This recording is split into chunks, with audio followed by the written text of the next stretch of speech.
Every step he took was heavy with the weight of his past. He thought it was over, that the nightmare had ended. But fate has a way of circling back when lessons remain unlearned. In that moment, the pain wasn't just the recruiter's slap, it was his own. A sharp pang of guilt struck him, a reminder of all the lives he couldn't save.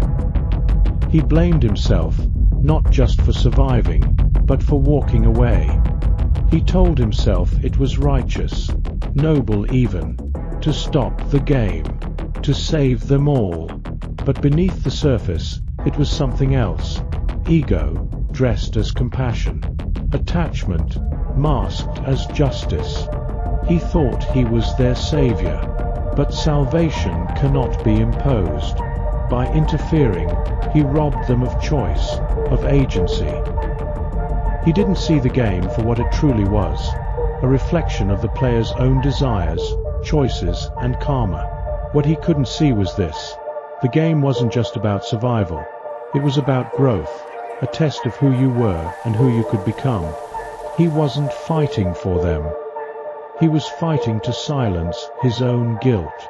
And then there was player number one, the architect of the game, the one who understood its purpose better than anyone else. To him, the game was not cruel. It was honest, a mirror held up to the human condition. He had played alongside the protagonist, not out of necessity, but out of curiosity. Player number one had waited, patient and calculating, to see how far the protagonist would go. But when chaos threatened the balance, he knew it was time to step in.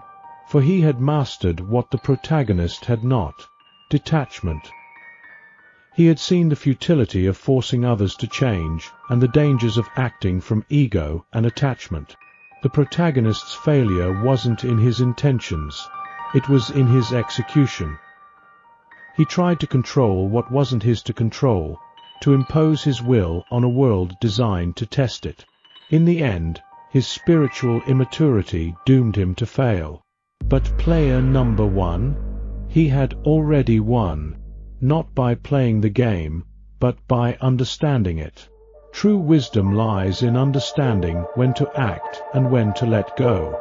In the game of life, we all have our roles to play, and sometimes the hardest lesson is knowing that interference born of ego only leads to greater suffering.